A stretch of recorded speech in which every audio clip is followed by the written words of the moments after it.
Igen, azért választottam olyat, amihez nem vagy. Isten áldását kívánom az itt levőkre. Köszönöm, hogy ma is együtt lehetünk. Szeretettel köszöntelek benneteket az apostol szavaival. Kegyelem néktek és békesség Istentől, a mi atyánktól és az ő egyszülött fiától, az Úr Jézus Krisztustól.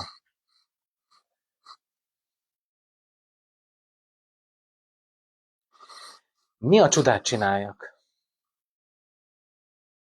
Hát felneveltem, dédelgettem, iskolába járattam, mindent fizettem. Mit kellett volna még tegyek? Hányszor hallunk ilyet szülőktől, igaz? Hányszor hallunk olyat, hogy vagy akár csak úgy, hogy a barátságodban, és akkor azt mondod, hogy hát én mindent megtettem. Olyan felháborító érzés, hogyha nem azt kapod vissza, amit vártál volna. Igaz? Ma egy kicsit erről fogunk beszélni. Nem kicsit, hanem az egész alkalom erről fog szólni. Egy példázatot hoztam, jól ismerjük egyébként a gonosz szőlőműveseknek a példázata, ezt fogjuk elolvasni, de előtte milyen érdekes, hogy megértsük azt, hogy Jézus mire hivatkozik. Elolvasom nektek Ézsaiás próféta könyvéből, az 5. fejezetnek az elejéről, amit Isten mond nekünk. Ézsaiás könyvének az 5. fejezetében az első verstől így hangzik Isten igéje. Hadd éneklek kedvesemről, szerelmesemnek énekét, az ő szőlőjéről. Kedvesemnek szőlője van nagyon kövér hegyen. Felásta és megtisztította kövektől, nemes vesszőt plántált belé, és középre tornyot építtetett, sőt, benne már sajtót is vágatott, és várta, hogy majd jó szőlőt terem, és az vad szőlőt termett. Mostan azért Jeruzsálem lakosa és Júda férfiai, itt éljetek köztem és a szőlőm között. Mit kellett volna még tennem szőlőmmel? Mit meg nem tettem vele? Miért vártam, hogy jó szőlőt terem, holott vadat termett? Azért most tudatom veletek, hogy mit teszek szőlőmmel, elvonszom kerítését, hogy legeltessék, elrontom kőfalát, hogy eltapottassék.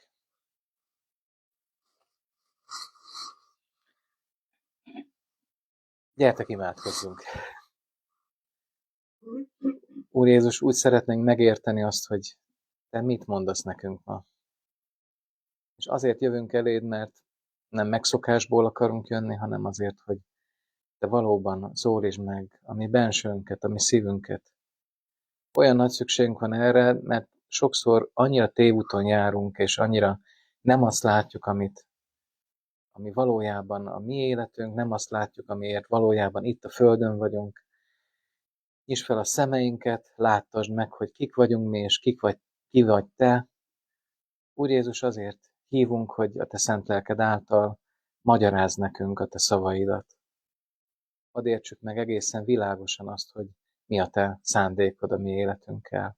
Amen. Hát most akkor oda szaladunk ahhoz. Képzeljétek el, hogy ez is azok között, a példázatok között van, amit 3 evangélium legalább megemlékezik róla, hogy Jézus ezt elmondta. Ahova most érkezünk, az, hogy Jézus már bevonult Jeruzsálembe, és ott a templom hegyen beszélget emberekkel, és a templom hegyen lépten és nyomon, ugye sok híve is ott van, tanítványai ott vannak, de ott vannak azok a farizeusok, akik képviselték akkor az izraeliták hitét, akik az előjárók voltak. És ugye látják azt, hogy Jézus nem úgy működik, mint a rabbik általában. És persze egy darabig azt mondták, hogy van egy vándorpróféta, van valaki, aki nem úgy néz ki, aki ugye nem olyan kaftánokat visel, mint ők, nem feketébe járnak, nem követi őket, és nem a különböző rabbinikus iskolákba jár. És mégis a tömeg az őt élteti. Hát nagyon bosszanthatta őket. Ugye ezek az emberek azért voltak, hogy végre tiszteletet vívjanak ki maguknak. Ma is így van, hogy azért kell sokat tanulni, azért kell úgy azokba a keretrendszerekbe élni, hogy az emberek tiszteletét kivívjuk. És hogyha ennek megvannak az útjai, és nézzétek meg, hogy ma a világ az úgy működik, hogy aki nagyon sokat letett az asztalra, nagyon jó tanuló volt, azt utána nagyon tisztelik az emberek. És akkor itt elkezdik itt a fejüket rázni az emberek, mert nem így van. Itt is tisztelünk. Akinek nagyon sok pénze van, azt biztosan tiszteljük. Akinek nagyon nagy hatalma van, azt még inkább szeretjük tisztelni. És akinek mind a kettő van, azt meg már annyira tiszteljük, hogy leborulunk előtte szinte. Állítólag volt egy ilyen kiállítás az Egyesült Államokban, ami a világvallásokat próbálta megmutatni, képekbe, különböző hozzátartozó relikviákba. Egy múzeum berendezte ezt, és ahogy haladtál, ugye a kezdetektől, vagy ahogyan ma az emberek gondolják, hogy a kezdetekben lehetett, kis bálvány áldozati szobroktól kezdve föl volt építve egy-egy ilyen áldozóoltár, és itt, és mentél az időbe tovább, és akkor megjelenik a izraeli egyistenhit, akkor bemutatták a sokistenhitet, buddhizmust, a kínai, stb. És akkor a mohamedanizmus, az iszlámnak a megjelenése, és itt tovább. A római, görög mitológiából sok mindent bemutattak, és a legvégén volt egy vitrin, egy üvegvitrin, és benne egy arany $1. Az volt a felirat, hogy az Egyesült Államok istene.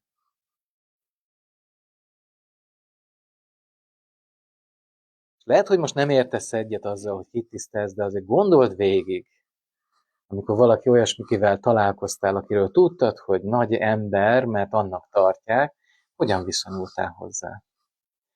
Tőlünk sincs távol ez. De ha más nem mondjak, akkor azt mondom, hogy amikor egy nagy prédikátorral találkoztál az életedben, akkor mi volt a viszonyulásod? Pedig nem sokat tudtál róla, személyről. Na hát egy kicsit ilyen helyzetbe csöppenünk bele itt Jézusnál, és olvasom nektek Máté evangéliumából, hogy is néz ki ez a példázat, amit olyan jól ismerünk, de azt kell mondjam, hogy nekem is újdonság volt, hogy tulajdonképpen van 2 példázat is benne, sőt, hogyha jobban megnézzük, akkor talán még találunk benne mást is. Ezt Máté evangéliumának a 21. fejezetéből fogom olvasni, 21. fejezetének a 33. versétől. Más példázatot halljatok. Volt egy házigazda, aki szőlőt ültetett, plántált, és azt gyepűvel, kerítéssel körülvette, sajtót ásott le benne, ugye a pince, ahol ugye összetörik, kisajtolják a bort, és tornyot épített, és kiadta azt munkásoknak, és elutazott. Csak hogy értsétek, nem tudom, volt már olyan az életetekben, vagy emlékeztek még olyanra, amikor egy földtulajdonos megállapodik valakivel, hogy bizonyos bérért, összegért, vagy éppen azért, hogy majd a terményekből részesül, felesbe, harmadosba, nem tudom, kiadja bérbe. Na, itt ez történik. Egyelőre csak azért, hogy maradjunk meg. Mikor pedig a gyümölcs ideje elérkezett, küldte a szolgáit a munkásokhoz, hogy vegyék át az ő gyümölcsét. És a munkások megfogván az ő szolgáit, az egyiket megverték, a másikat megölték, a harmadikat pedig megkövezték. Én bevallom őszintén nem értem. Hát, hogyha megállapodtak, akkor milyen példázat ez? Nem tudom, nem kapja föl senki a fejét, hogy hol vagyunk. Ismét küldött más szolgákat, többet, mint előbb, és azokkal is úgy cselekedtek. Hát nem tanul nem értem ezt a tulajdonost, hát megint küld szolgákat. Utoljára pedig elküldte azokhoz a maga fiát, ezt mondván, a fiamat meg fogják becsülni. De a munkások meglátván a fiút mondták maguk közt, ez az örökös, gyertek, öljük meg őt, és foglaljuk el az ő örökségét. És megfogván kiveték a szőlőn kívül, és megölték. Mikor azért megjő a szőlőnek, uram, mit cselekszik ezekkel a munkásokkal?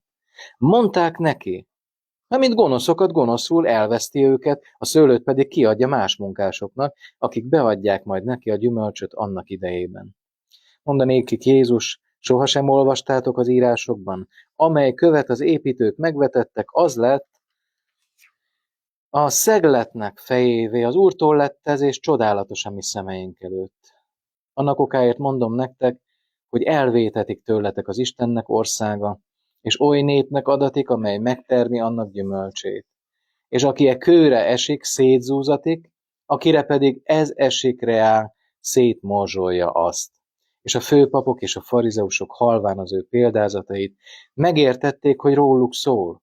És mikor meg akarták őt fogni, megfélemlenek a sokaságtól, mivel hogy úgy tartják őt, mint prófétát. Ennek a magyarázatnak a címe nem a gonosz szőlőmunkások. Az a címe, hogy a fiamat meg fogják becsülni.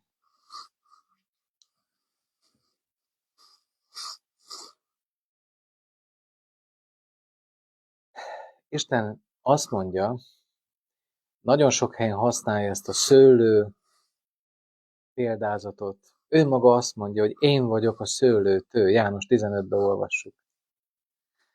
Ti pedig a szőlővesszők. Nem teremhet senki gyümölcsöt. Ha most nagyon le akarom egyszerűsíteni ezt, akkor azt lehet mondani, hogy egy példázatban mindig arról szól, hogy én ki vagyok benne. És ma is az a kérdés, hogy te hol vagy ebben a példázatban. Meg fogjuk nézni azt, hogy a gonosz szőlőmunkások miért gonoszak. Meg fogjuk nézni azt, hogy mit jelent gyümölcsöt teremni. Meg fogjuk nézni azt, hogy mit jelent megbecsülni az Isten fiát. Ez a legnagyobb kérdés, hogy vajon mi megbecsüljük-e az Istennek a fiát. Ami megváltó Istenünket, a messiást. Hát nézzük sorjába. Amikor olvastam, akkor hogy láttátok ezt, hogy a gonosz szőlőmunkásokhoz van-e közünk? Rázza mindenki a fejét, nincs. Hát mi közöm lenne nekem ahhoz a gonoszsághoz, amit itt látunk? Hát ugye mi a háborgásunk oka? Hát ha megállapodtak valaki a másikkal, hogy én azért, mert én megművelem a szőlőt, majd kapok én is belőle részt, vagy éppen az eladásból kapok részében, akkor miért kell megverni azt, aki oda megy, és ugye jogosan azt kéri, hogy akkor gazdának hadd vigyen már el az ő szőlőjussát. Ha termett 10 teherautónyi szőlőt, akkor abból 5 mondjuk a munkásoké, 5 meg a tulajé. Azt látjuk, hogy oda mennek és megverik. Ezen felháborodunk, nem? Hát egyébként láttuk, hogy a farizeusok is így tettek. Hát onnantól kezdve el kell verni azokat a szőlőmunkásokat, újaknak kell kiadni, igaz? Ez volt meg kell ítélni ezt a gonoszságot. Ez borzasztó. Ezen mindenki felháborodna, így van? Akár tulaj vagy, akár munkás, ne haragudjunk, de hát azért ilyet nem. Nagyon érdekes, hogy Lukácsban még azt is látjuk, hogy amikor a fiút elküldi, akkor azt mondja, hogy ez az örökös, hát akkor az öröksége miénk lesz. Ennyire elmegy gondolkodás. És akkor az jutott eszembe, hogy egy kicsit közeledjünk ahhoz, hogy miről van itt szó, hogy most ugye egy olyan képet mutattam nektek, amikor van 10 teherautónyi szőlő. Ez egy szuper kép, nem? És akkor ugye itt az volt a tét, hogy ne 5-öt kapjunk, hanem 10-et. De mi van, ha nincsen szőlő? Mi van, ha nincs gyümölcs? Mert csak annyit olvasunk, hogy eljött a gyümölcs termés ideje. Így fogalmazott itt az igénk, mikor pedig a gyümölcs ideje elérkezett. Mikor megérne a gyümölcs. Na most, hogyha ott nem 10 teherautónyi volt, hanem mondjuk 3 kis satnyaszem, azt el tudjátok képzelni, hogy az viszonylag nagy baj. Mert ugye miről árulkodik? Arról, hogy a szőlőművesek nem feltétlenül végezték jól a munkájukat. És persze én most csak feltételezem, a példázatban nincs ez benne, de összességében azért gondolom arra, és talán, hogyha visszaemlékeztek arra, hogy amikor arról beszél a szőlősgazda, kiment megmetszeni, és ugye, hogy megmetsz, és ad még megtrágyázza, akkor is arról beszél, hogy nincs termés. Ézsaiásban is ezt érezni, hogy bár mindent megtette a szőlősgazda, nincs termés. Ez egy égbe kiáltó dolog, testvérek. Nincs termés. Mi a termés? Miről beszél itt Isten? Mert ugye nyilván lelki könyvről beszélünk. A lelki könyvnek van egy sajátosság, hogy lelki dolgokról beszél, itt lelki gyümölcsökről beszél. Mi az, ami hiányzik? Ebben a világban leginkább az hiányzik, hogy a másikat észrevegyük. Hogy a másik baját legalább annyira fontosnak tartsuk, mint a sajátunkat. Sokszor szoktam elmondani, amikor kísérek valakit kórházba, és hallom a beszélgetéseket. És a beszélgetések nagy részében ilyet hallunk, hogy hát én hasnyálmirigy gyulladással vagyok itt, és most már 4. napja. Az semmi. Hát én 4-szer jöttem vissza, nekem akut. A másik azt mondja, jaj, ha tudnátok, mit jelent a vesefájdalom. Akkor nem mondanátok azt, hogy ez milyen nehéz. Akkor a 3, hát ez a doktor, hát hogy bánt velem? A 4, ez. Értetek? Én. És nincs gyógyír a többire. Lehetetlen, hogy gyógyír legyél a másik életére. És akkor ott vannak olyan orvosok, akik mondjuk egy sziámi iker párt választanak ketté. És azt kérik, hogy ezren, meg sok százezren imádkozzanak a műtét sikeréért. Miért? Azt látják, hogy az ő hatalmuknak itt véget ér. Hiába tanult rengeteget, lesznek olyan pillanatok, tudom jól, hogy volt olyan pillanat, az egyik ilyen első elválasztásnál, az volt a kérdés, hogy el tudják-e zárni azokat az ereket, ami ugye verőerek, és olyan kevés a vér a gyerek, hogy nem tudják pótolni nekik. És maradt úgy 40 percük, hogy le kellett állítani mindkettőnek a szívét, és 40 percig úgy kellett működjenek, hogy még ne sérüljön meg egyik sem, és 40 percük volt arra, hogy mindent elvégezzenek ott az agyi szétválasztásnál, az ereknek az dolgozását, nem is tudom, hogy mit csináltak, de a versenyt futottak az időbe, és az utolsó pillanatban, a 40 perc elteltével kellett újraindítani a szíveket. Ők pontosan tudták, hogy mennyire Isten az, aki az életnek az ura. Mi meg, ugye azt gondoljuk, hogy a mi életünknek mi vagyunk az ura. Mert a középpontjában mi szőlőművesként azt gondoljuk, hogy minden jó, ha jó a vége, hogyha egészség van, a többit megvesszük, ha jólétbe élünk, az front. Gyerekek, ezek a szőlőművesek ilyenek voltak. Azért nem volt gyümölcs, mert a maguk kis világából nem léptek ki, sosem. És nem látták azt, hogy a világ nem ennyiből áll. És nem látták azt, hogy valójában mi egy szimfonikus zenekar részesei vagyunk. Lehet, hogy egy kis húrként, egy kis ilyen kis, nem tudom én, állító, hogy hívják ezt, hangoló kulcsként, de lehet, hogy a vonónak egy szála a miénk, de ahhoz az kell, hogy szépen szóljon ez az egész. És jelenleg az emberiség ott tart, hogy ez nagyon nem szépen szól. Ez egy diszharmónia, ami körülvesz bennünket. Ezt mindenki látja. De nincsen gyümölcs. Ránk bízta Isten a szőlő művelését. Kötött szerződést? Igen, kötött, testvérek. A szerződés arról szól, hogy Isten nem akarja elpusztítani az embert. Az Ószövetségben is erről szólt. Isten többé nem akarja elpusztítani az embert, nem ezért teremtette. Azért teremtette, hogy együtt legyenek. De ugye mit mond? Azt mondja, hogy elutazott egy másik országba, vagy elment messzi vidékre, mert hogy azt mondta, hogy hát ezt lehet csinálni. Ha ő megadott mindent hozzá, gondoljatok bele, hogy van olyan hely, ahol magát a borsajtót lehet megcsinálni, hogy azt lehet üzemeltetni. Hideg van, pincét készített, stb. Ő volt az, aki elültette a jó szőlőt. A jó szőlőt. Ő volt az, aki tornyot épített, hogy minden nép lássa. Ott volt a templom, ott volt először a Szent Sátor, ott volt a templom utána, hogy minden nép lássa, hogy hova kell menni ahhoz, hogy Istennel kapcsolatunk lehessen. Meg volt győződve róla, hogy ez így van, és akkor a farizeusok ehelyett a saját énüknek, a saját természetüknek a nagyra emelését akarták elérni. Nagyobb legyek, mint a másik. Ha volt egy jó rabbi, aki hát szerény volt, meg alázas, meg nagy tudás, én nagyobb legyek. Ez van mögötte. És tudjátok, Isten azt mondja most, hogy ezt látjuk, tehát hogy a történelemben Izrael népét félretette. Nem tudták betölteni a jó szőlőmunkásnak a részét. És azt mondta, hogy csinálok egy másikat, odadom a szőlőt másnak. És mi vagyunk ezek? A pogányok. A pogányokból lett hívők. És ez a példázat ma nekünk is szól.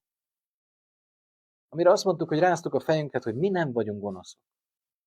Nézzük meg ezt, hogy mi a gonoszság lényege ebben a történetben.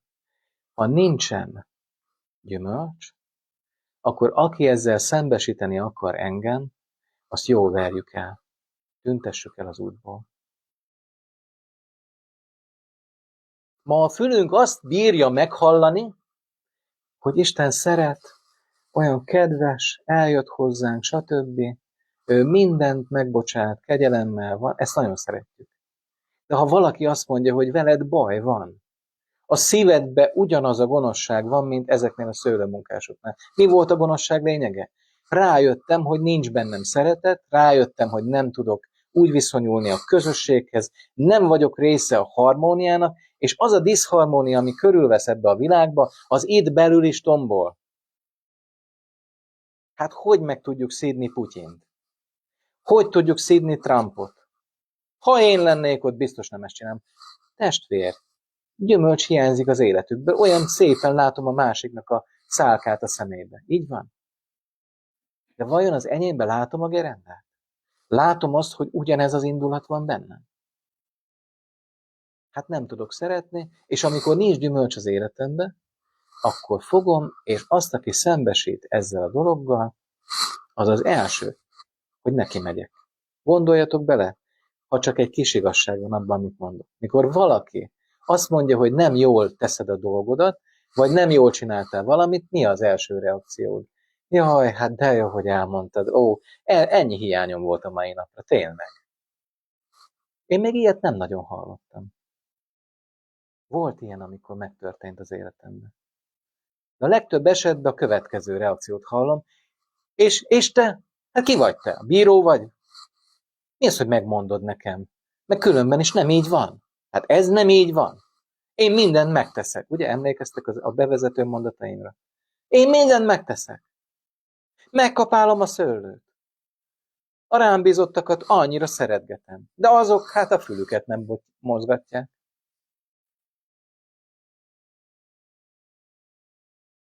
Megbuktunk. Érted?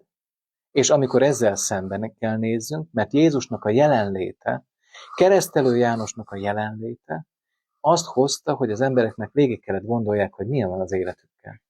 És hogyha számot kellett adni az életünkkel, akkor néhány dolgot föl tudunk mutatni, persze. Azokat a legtermészetesebb dolgokat szeretjük, a gyermekeinket. Igen. A magunk módján. Ha nem engedelmeskednek, oda kell sózni neki. Ezt szoktuk gondolni. De mondjuk van, aki ennél még jobb. Na de hát mi van azzal, aki a gyermekedet bántotta? Na? Hol ott a szeretet akkor? Mi van akkor, hogyha olyat bánt, aki neked kedves? Abba a pillanatban elszállt minden, már csak maradt a dű, a szemed szemért, fogad fogja. Tanulja meg! Hát ha én nem mondom, nem fogja megtanulni. És jön a dű. Fölváltja azt a kevéske szeretetet is, ami esetleg ott pislákod benned. Érted, hogy miért nincs gyümölcs?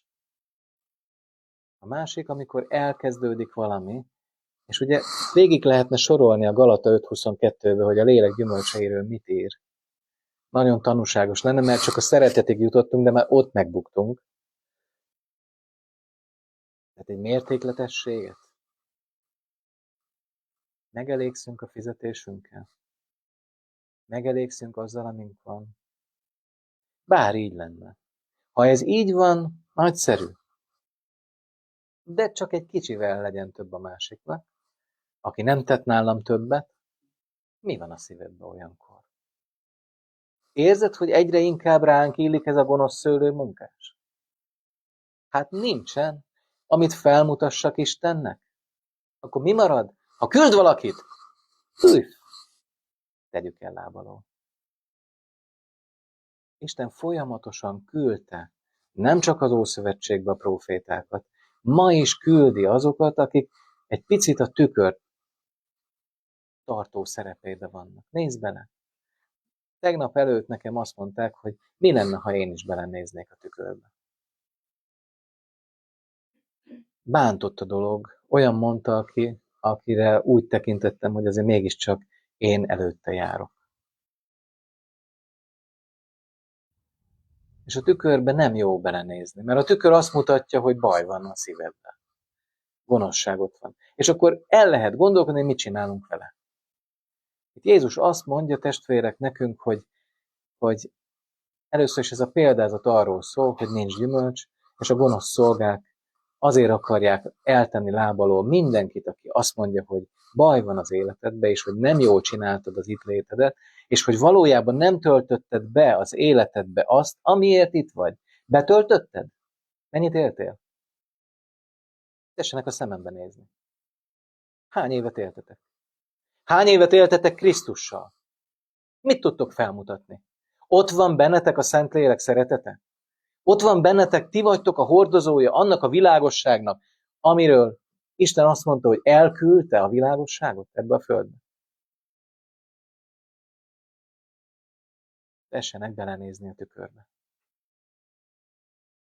És tessenek jó szívvel azt mondani, hogy igen, minden ott van, minden jól működik. Szelídség.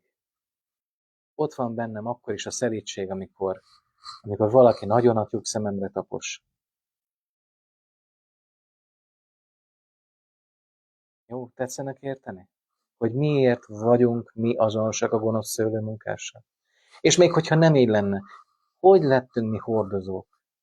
Hogyan töltjük mi be azt a szerepet, amire azt mondja Jézus, hogy tartsátok meg a parancsolataimat. És azok könnyűek.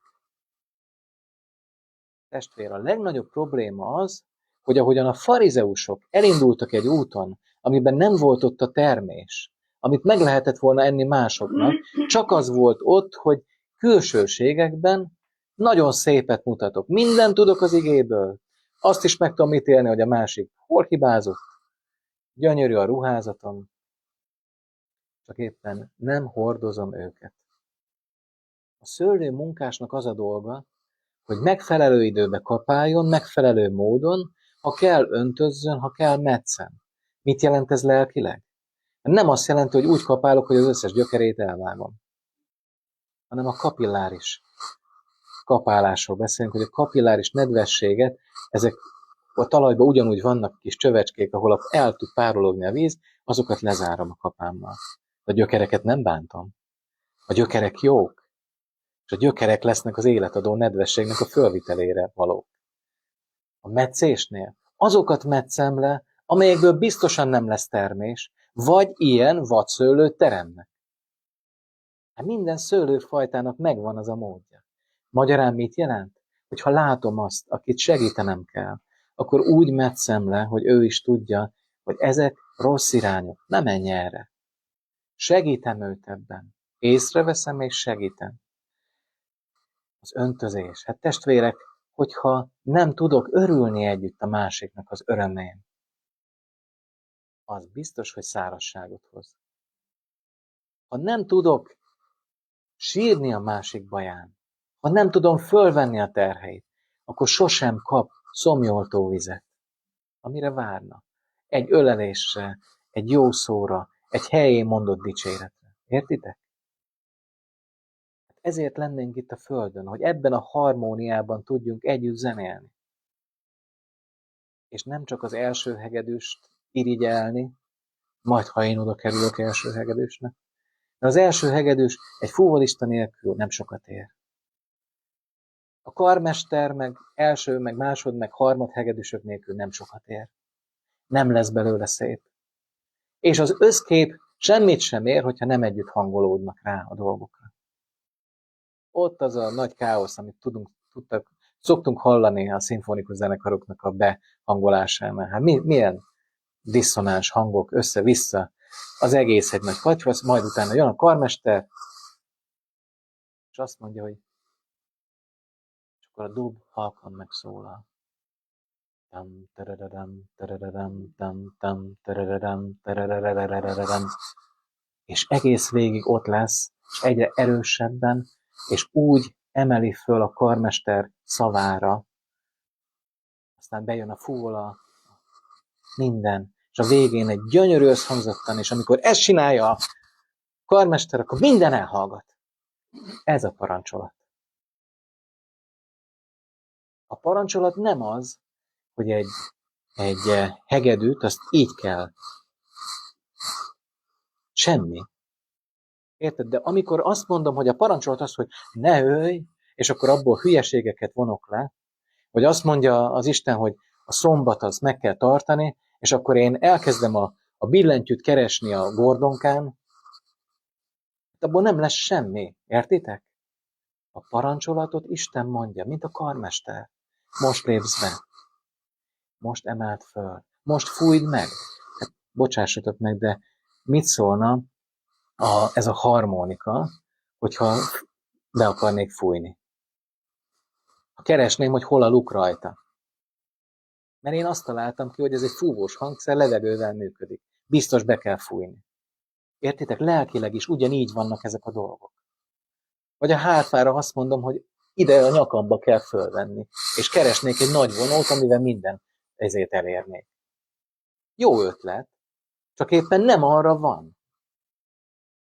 Emberi. És az emberi parancsolatok lefordításából nem lesz gyümölcs. Nem lesz gyümölcs. Egy dologból van gyümölcs, hogyha megfelelően használod a hangszeredet, amit Isten neked adott, és akkor lépsz be, amikor Isten szól. Akkor veszed magadra. És akkor ő átlátja. Hát ne haragudjatok, egy partitúrát látott már valaki? Azzal a sok-sok pöttyel, meg rengeteg vonallal. Igen, azokat a sok pöttyöket a karmester hallja. Az Isten hallja az összhangzattant. Az Isten hallja, hogy fog együtt szólni. De nekünk csak egy-egy 5 vonal van behúzva. És ott is az, hogy a szünetnél nem kéne fújni. Hát aki szolgál, és állandóan szolgálni akar, akkor is akarok szolgálni. Hát szünet van, hello, nem látod? És amikor azt mondja Isten, hogy ismételd meg, mert ott van az ismétlőjel, akkor hát be kéne lépni, azt ismételni. Nem pedig azon mondani, hogy most mi a következő feladat? Eddig a magas C-t nyomtam, lehet, hogy a magas D-t is ki tudnám. Nem, ismételni kell, hello. Ott van benne, a partitúrában. Na most, ha világosan látjátok, hogy a gonosz szőlőműves, ez van közünk, akkor még egy dolgot a lelketekre szeretnék kötni, az az, hogy ez az egész ott áll vagy bukik, ez a központi magva ennek a példázatnak, amire emberileg azt mondhatjuk, hogy mekkora butaság elküldeni a fiadat. Azért, hogy beszedje a szőlőt. És mi van mögötte, testvérek? Azt mondja Isten, mert hát nyilván, amikor rájönnek a farizeusok, hogy róluk van szó, rólad van szó, rólam van szó, az onnan lehet tudni, hogy itt Istenről beszél, a szőlősgazda Isten. És amikor ezt mondja a szőlősgazdánk, a fiamat meg fogják becsülni. Fiamat meg fogják becsülni. Ez a központi kérdés, testvér. Ha fölismerted azzal, hogy eljött az Úr, és elmondta neked, hogy te ki vagy, akkor a következő kérdés, hogy hogyan viszonyulsz Jézushoz. És persze azt mondjuk, hogy Jézus szeretjük, nem? Csak ő erről nem tud. A fiút meg fogják becsülni. Az azt jelenti, hogy a helyén kezeljük azt, hogy mi az, amit köszönhetünk Jézusnak. A szőlőtőnek, ahonnan jön a nedvesség, ahonnan jön a fény, mert ő azt mondta, hogy ő a világosság. olyan egyszerűen lehet fotoszintetizálni. Nem olyan egyszerű, de Isten megadott mindent rá, hogy a fotoszintézisből szőlőcukor legyen. A szőlőcukor meg tárolódjon a gyümölcsbe. Azért, hogy másoknak eledelül, szomjoltónak, és mindennek legyen. Úgy szeretném, hogyha látnátok, hogy a fiú megbecsülése az, ami mindenem múlik. Amikor beszél Jézus a dicsőségről, nem tudom, fölolvasom nektek, hogy egy kicsit az emlékezetünkbe vésődjön, hogy a fiú miért jött. A János evangéliumából olvassuk a 17. fejezetben az ő főpapi imádságába. Ezeket beszélte Jézus, és felemelte szemeit az égre, és mondta, Atyám, eljött az óra, dicsőítsd meg a te fiadat, hogy a te fiad is dicsőítsen téged. Amiként te hatalmat adtál neki minden testen, hogy örök életet adjon mindennek, amit neki adtál. Az pedig az örök élet, hogy megismerjenek téged, az egyedül igaz Istent, akit elküldtél, és akit elküldtél a Jézus Krisztust. Én dicsőítettelek téged a földön, elvégeztem a munkát, amelyet rám bíztál, hogy végezzem azt. És most te dicsőíts meg engem, atyám. Te magadnál azzal a dicsőséggel, amellyel beírtam, bírtam te nálad a világ létele előtt. Mi ez a dicsőség? Jézus, amikor ezt a példázatot mondta, amit az előbb mondtam, akkor ott azok előtt beszélt, akik úgy látták, hogy a templom a legnagyobb dicsőség. A templomnak a középpontjába tudjátok, mi állt? Mi állt? A legbensőbb részében. Tessék?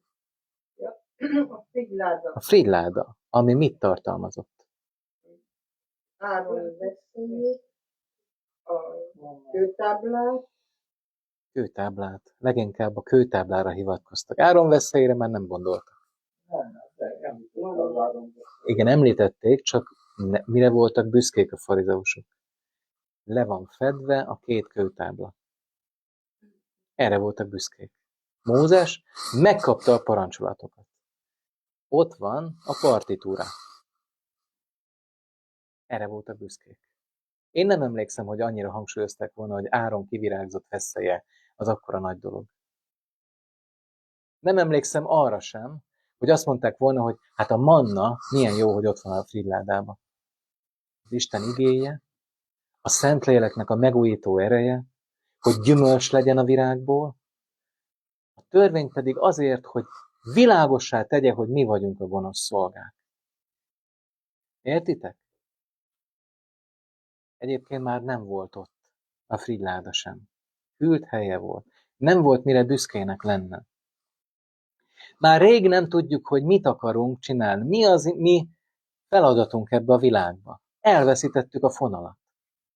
És Jézus mond itt a végén, azt mondja, hogy én megdicsőítettelek téged, és te dicsőíts meg engem. Mindig ezen a földön. A legnagyobb dicsőség, tudjátok, hol történik? Ott a kereszten. Hát az, aki ennyire szégyenbe kerül, levetkőztetik, megkorbácsolják, gyakorlatilag szégyenbe hozzák, és az a valaki, az dicsőséggel van ott jelen. Krisztusnak az a dicsőség, hogy elvégezi azt, amit az Atya akarata. És mi olyan egyszerűen ellépünk ettől, megbecsüljük ezt? Valójában becsülöd mindezt? Látod az ő dicsőségét a kereszten?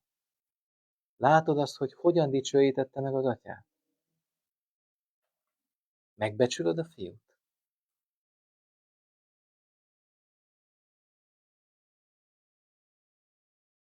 Tessenek erre válaszolni. És Jézus azt mondja, hogy folytatja a példázatot. Ugye világossá tette, hogy ezeknek nincs helye, és hogy új szőlőmunkások kellenek, úgy tűnik, mert felháborító, amit végeztek.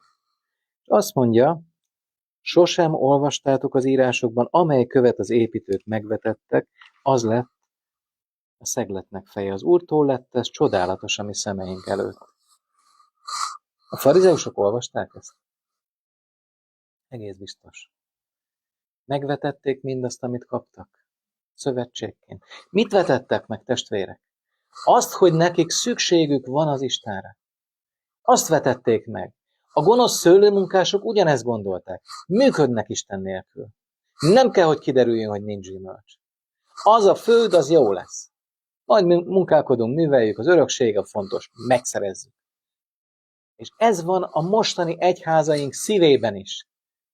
Hogy nem az a lényeg, hogy az Isten lelke megelevenítsen bennünket. Nem az a lényeg, hogy a környezetünk, ez a diszonáns, diszharmóniában élő világ változzon benne az emberekkel, és nem az, hogy meglássák Krisztust, az egyetlen Urat, akinek a nevét olyan magasra tette, hatalmat adott, minden név fölött valónak tette. És nem azt látjuk, aki megalázta magát, mint halálig. Mert mi sem akarunk erre az útra lépni. Nem akarunk megalázkodni, nem akarunk hogy Isten dicsőíthessen meg minket, ő benne. Hát a vessző nem lehet más, mint ami a szőlőtő. És ha más vagy, akkor azt jelenti, hogy nem vagy rajta.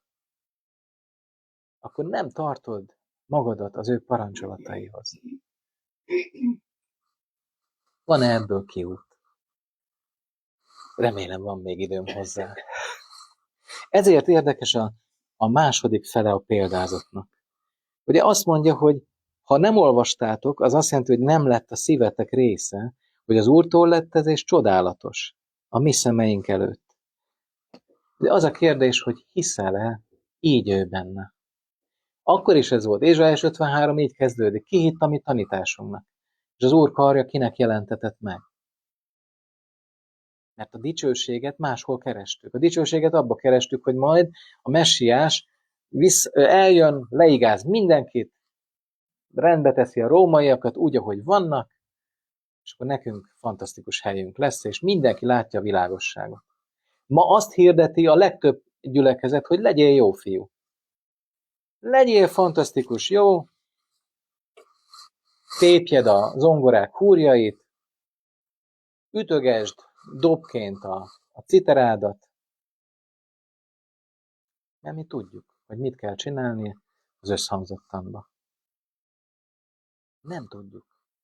Hát ha nem látjuk a fiút, akit elküldött értünk, aki mindent elvégzett, ha nem látjuk megfelelő helyén, ha nem borulunk le előtte, most gondoljatok bele, hogy milyen az Istennek a dicsősége.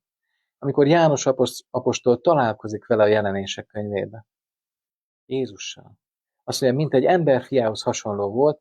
Mit csinált János? Emlékeztek rá? Tudja, az a János, aki az Úrhoz mindig úgy viszonyult, hogy odahajolt a mellkassághoz, és akkor nagyon bensőséges viszonyban volt. Most mi volt a Jelenések könyvében? Jelenések könyve 1-ben. Összeesett, mint egy halott. Mint egy halott. Az a János, aki legközelebb állt, akit még Péter is noszogatott, hogy menjen már, kérdezd meg. Amikor találkozik az Úrral, a feltámadott Úrral, az uraknak urával, királyoknak királyával, akkor nem kérdés, hogy becsüli vagy nem becsüli. Ott nem kérdés, ott összeesni lehet, és holtra válni. Így mondja ezt a példázatunk.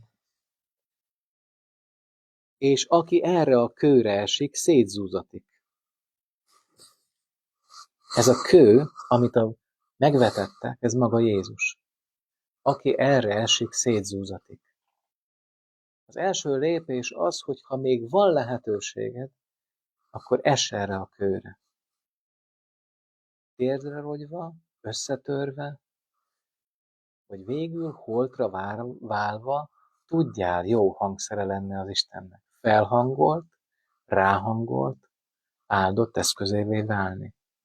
Hogy amikor a karmester jelez, ennyit. Én emlékszem, Bernstein egyszer vezényelt így, nem tudom, emlékeztek rá, a szemével. Így.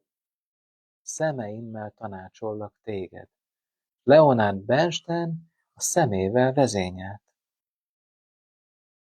Nem volt kérdés, az első hegedűs akkor húzta, amikor a szeme oda nézett. Nem is tudom, melyik volt, de talán a West Side Story.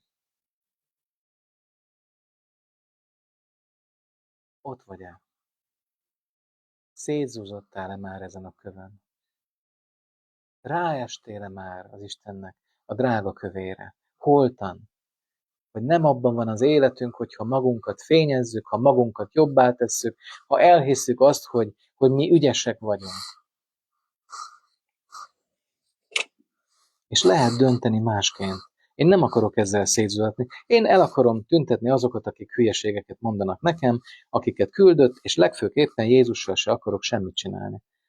Megvetem, megölöm. Kiviszem a városon kívül, megölni. Azt mondja, és akire pedig ez esik reál, szétmorzsolja azt. Azt mondja a példázat, hogy választhatsz. Most akarod, hogy szétzúzzon, összetörjön, vagy az, hogy amikor eljön, akkor szépen rád omoljon. Onnantól kezdve nincs tovább. A te halott életed nem kérdés. Mind a két esetben halál van, így van? Csak az egyikben van egy halál azért, hogy az új élet megjelenhessen. Azért, hogy felhangolódva te képes legyél járni az új életben. És most van lehetőséged arra, hogy most vald meg neki, hogy én vagyok a gonosz szőlőmunkás, nekem nincsen gyümölcsöm, és én akarom azt, hogy az Úr kezébe esve, a kőre esve zúzassak szét. Annál nincs jobb, testvérek. Mert eljön úgy, hogy ő fog rád esni. Amikor nem várod. Amikor a legrosszabb. Amikor azt hiszed, hogy mindened megvan. Amikor azt hiszed, hogy béke és biztonság van ebben a világban. Azt mondja Jézus, hogy és nézzétek meg a farizeusok viselkedését, és ez olyan fontos lenne mára. Megbecsülték a fiút. Azt olvassuk itt a végén, és a főpapok és a farizeusok halván az ő példázatait megértették, hogy róluk szól. Megértették. Nincs mentség. Ha te ma megértetted, akkor két út áll előtted. Az egyik az, hogy mindenedet odaadod szétzuzatva a sarokkőnek, a szegletkőnek, és azt mondod, hogy Uram, mostantól kezdve a szemeid tanácsoljanak. Mindenbe. Nem lesz olyan területe az életemnek, amit nem akarom, hogy te irányítsd. És egy nagyon érdekes útnak nézünk elébe. Mert egyrészt egy mérhetetlen szabadságot ad, bármikor dönthetek úgy, hogy nem vele megyek. Csak nincs értelme.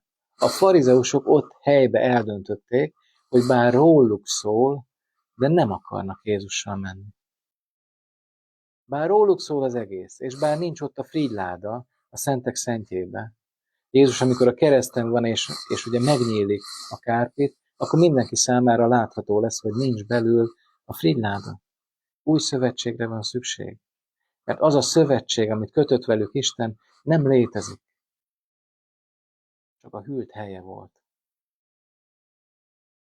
Amikor bement évente egyszer a főpap, akkor már csak meghintette a helyét, a frigyláda helyét.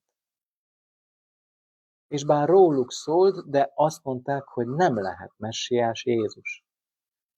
Olyan fontos lenne azoknak, akik ma hallják, hogy ez van a szívünkben. Még akkor is, amikor hívőként azt mondjuk, hogy jó, de itt már Jézus se tud segíteni. Meghaladja az ő erejét. Akkor azt jelenti, hogy nem becsülöd a fiút. És tulajdonképpen, amikor mi félretesszük őt, akkor meg is öljük. Mert ugye az, akivel nem számolunk, azt megöltük. Azt félretettük. Ugye mit mond? Hát kivitték a szőlőn kívül, a városon kívül, a te életeden kívül. Ha kívül helyezed a kerítésen, akkor teljesen mindegy, nem használ. És ha kívül helyezed, akkor olyanná leszel, mint az 5 balga szűz, hogy Uram, hát itt vagyunk, nem ismerlek, érted? Mert kivittél. Kivittél a kerítéseden kívül. Kihelyeztél az életeden kívül. Nem foglalkoztál velem. mást akartál csinálni.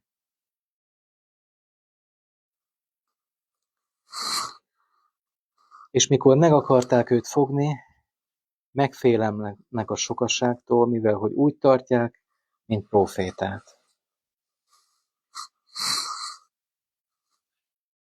Van egy sokaság, és ebbe olyan jó benne lenni, testvérek. Szintén a Jelenések könyvében látunk egy sokaságot fehér ruhában. Ezek azok, akiket sok esetben mártírhalált haltak. Ezek azok, akik megmosták az ő szennyes ruháikat Krisztus vérébe. Ezek azok, akik összezúzódtak a kövön. Akarsz-e ennek a sokaságnak tagja lenni? Mit olvasunk? A vezetők megfélemlettek a sokaságtól. Ezt olvassuk. Attól, aki szelíd, attól, aki gyümölcstermő, attól, aki odaadta magát Istennek, aki ebben a harmóniában játszik, attól megfélemlik a világ? Igen.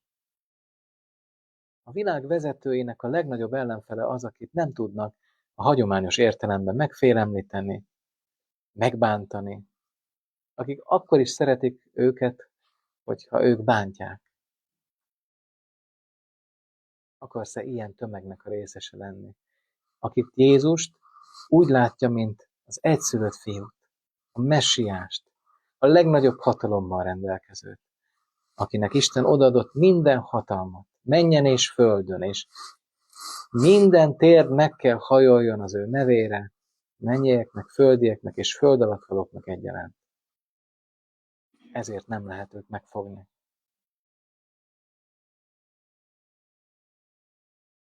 Akarsz-e velem jönni ezen az úton?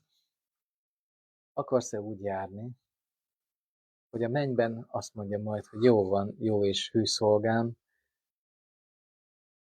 kevesen voltál hű, sokra bízlak ezután.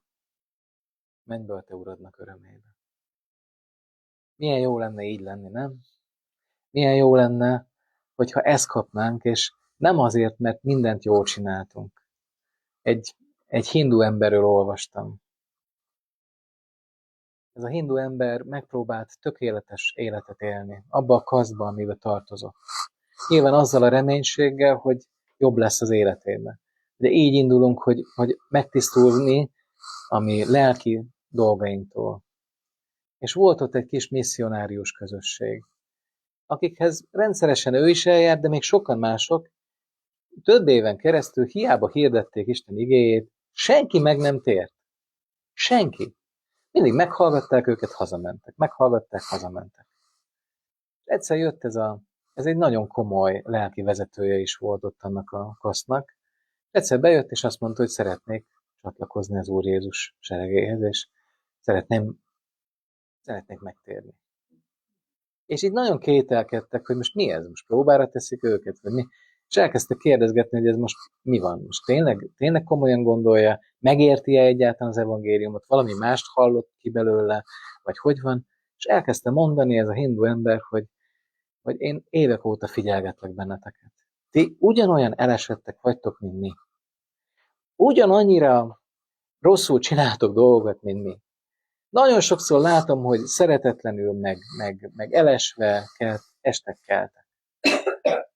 Nekünk nincs valaki, akihez forduljunk bocsánatért. Azt mondja, nektek meg van. Mi elveszettségbe, reménytelenségbe fordulunk, ti meg újra és újra fölkeltek, és örömmel mentek tovább. Ezért akarok hozzátok csatlakozni. Kőre esni, széttöretni, újraindulni. Ez kínálja ma. Becsüld meg a fényt. Gyertek, imádkozzunk.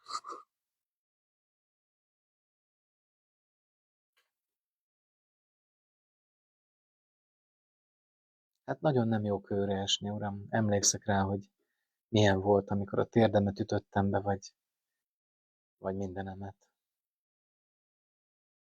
Nehéz utána felgyógyulni. Vannak maradandó sebek ebben. És nagyon nehéz úgy megállni előtted, hogy te tudod, hogy hányszor estem el. És Uram, mégis azt köszönöm, hogy Te megmentettél attól, hogy nagyobb töréseim legyenek.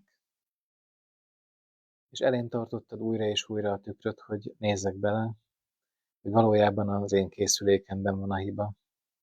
És hálát adok azért, hogy most is meg bele lehetett nézni egy kicsit. És a kezdeti fejrázástól, hogy nem én vagyok a gonosz szőlőműves, eljuthattam odáig, hogy miattam nincsen gyümölcs. Ezt hozom eléd, Uram, ezt hozom szégyennel és arcpirulással eléd, hogy meglátom ezt, és egyedül téged akarlak nagyjá látni, Úr Jézus Krisztus, valódi helyeden látni, nem csak mint egy olyan barát, akivel le lehet parolázni, hanem aki előtt holtan esek össze. Aki előtt nincs erőm, aki előtt csak a szükségem van. Úr Jézus, azért hívunk, hogy a Te szent lelkeddel töltsél meg bennünket. Ezeket nem tudom, csak hogy hogyan lehetséges, csak kérni tudom. Azt tudom, hogy Te sosem fordultál el tőlünk. Azt tudom, hogy Te, amikor látod a mi botladozásainkat, akkor ugyanazzal a szeretettel küldesz hozzánk még, és küldesz hozzánk profétát, igemagyarázót, igét, a Te szavadat, hogy ne értsük félre, és küldöd a Te fiadat, az Úr Jézus Krisztust. Nem tudom megígérni, hogy meg fogom becsülni. Nem tudom megígérni, hogy megelégszem vele. De mégis azt akarom, hogy ez így legyen. Téged hívunk, Urunk, hogy ezt ebben a közösségben is meg tudjuk élni. Hogy képesek legyünk befogadni olyanokat, akik újonnan térnek meg. Akik majd megmutatják nekünk azt, hogy mennyire rosszul csinálunk dolgokat. Akik majd megmutatják, hogy mennyire nem hiszünk. Olyan jó lenne, Urunk, hogyha ellátnál ilyenekkel újra és újra, hogy foglalkozhatnánk olyan csecsemőkkel, akik most születnek újjá. Vágyunk arra, Urunk, hogy legyenek ébredők, legyenek felébredtek, legyenek olyanok, akik megújítanak bennünket is észrevétlenül, akikkel együtt tudunk mannát enni, mannát gyűjtögetni, akivel együtt tudunk kivirágozni. És nem lázadozni azok ellen, akik benned vannak elrejtve, akik a Te szent lelked vezetése alatt állnak, hanem örülni velük együtt. Add meg ezt a kívánságunkat. Hiszem, Uram, hogyha rosszul is kérjük, akkor Te ezt jól fogod interpretálni. És tudom, Uram, hogy a Te ígéreteid igazak, amit ma kérünk egy szívvel, egy akarattal, azt Te megadod. Amen.